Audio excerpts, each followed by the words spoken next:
the clown doll room. We'll take rooms we would never want to be stuck in for $200, Alex.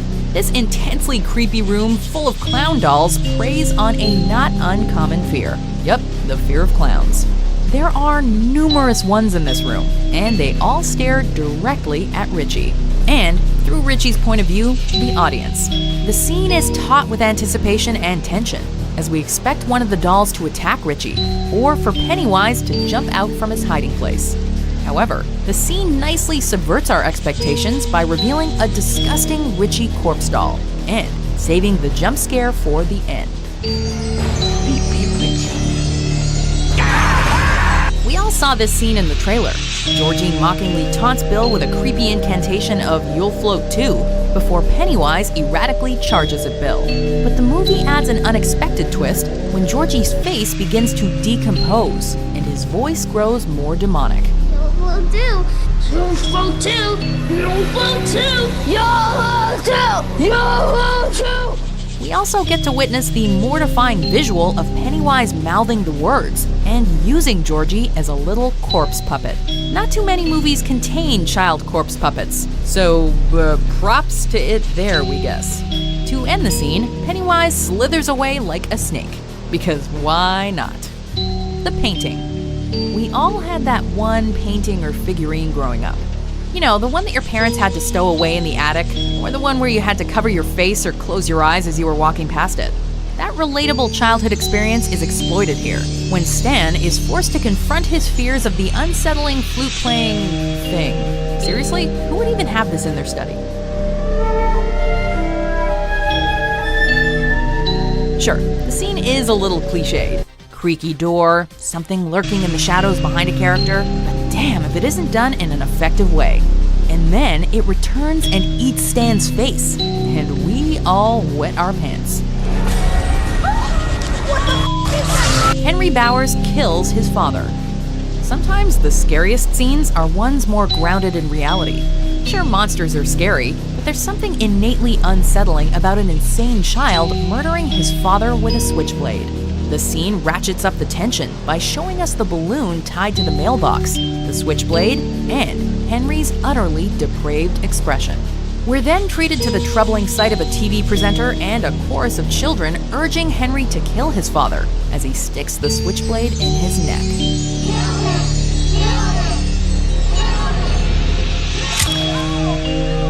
The combination of the dreamlike images on the TV screen and the unsettling realism is enough to make this scene one of the film's most memorable. The burning hands. Like Henry murdering his father, this incident is based on a more realistic concept, and it's all the more distressing for it. The scene begins relatively tamely, with a blackened hand mysteriously emerging from behind the locked door. Creepy, yes, but nothing too nightmare-inducing. But then the real nightmare begins, as more hands emerge, while screams can be heard and flames can be seen from behind the door.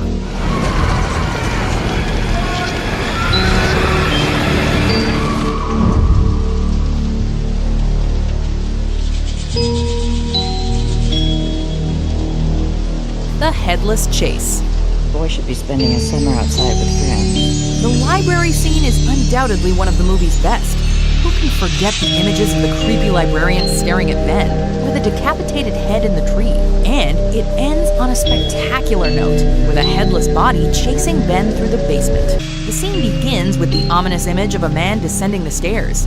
The filmmakers then use some expert framing, surprising us with the fact that the man is headless, complete with screeching musical accompaniment.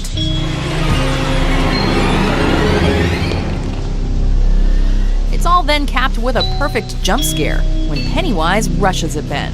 Something for everyone.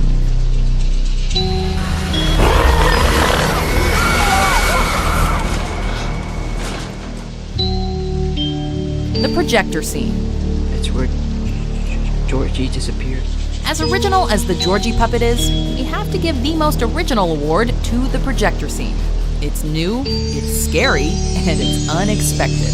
The scares begin with the slightly unsettling image of the projector moving on its own and showing increasingly sinister pictures of Pennywise. freaky, but nothing too bad, right? The true terror kicks in once the projector is knocked over. We wait in unbearable anticipation as the slides change and send us into darkness before a giant Pennywise emerges from the wall and chases the heroes. Georgie's death. See you later. Bye. This was scary in 1986, it was scary in 1990, and it's extra scary in 2017. This is a masterful sequence, and it starts the movie in gruesome fashion, which is just how we like it. The sight of Pennywise in the darkened sewer is unsettling, but paralyzing fear sets in once he attacks Georgie. We witness the attack in graphic detail, and it is Pennywise emerges from the fridge. Now, this is one image we're never getting out of our heads. To seemingly mock Eddie's broken arm, Pennywise slowly emerges from a dark and dilapidated fridge. Only his body is completely contorted, forcing him to crawl out on his hands before completely reconfiguring his body to stand upright. The scene starts tamely enough. A spooky clown hand emerges from the fridge. Yawn. But then we see the unpredictable and frightening image of Pennywise's upside-down, contorted body. And we can suddenly relate to Beverly's catatonia. The sound effects of Pennywise's shifting bones and the accompanying creepy music certainly don't help. No matter how scary some of its forms may be, there's nothing more terrifying than the deadlights. The deadlights are its true, unimaginable form, and simply gazing upon them is enough to make a person go insane. The deadlights are creepy and all, but what really makes this scene so terrifying is Pennywise's face. We watch in heightened anticipation and utter disgust as his eyes roll into the back of his head, and his face opens up to reveal an endless maw of sharp teeth and the creepy sounds of people screaming. It's enough to send Bev into a catatonic state, and it's enough for us to declare this movie a terrifying piece of work.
Welcome to WatchMojo.com, and today we're counting down our picks for the top 10 scariest scenes from It 2017. Before we begin, we publish new videos every day, so be sure to subscribe for more great content. For this list, we're looking at what we consider to be the scariest and most unnerving scenes from It. Since we're only focusing on the 2017 movie, scenes from the original 1990 miniseries will not be included, despite how scary some of them may be. And obviously, a spoiler alert is now in effect.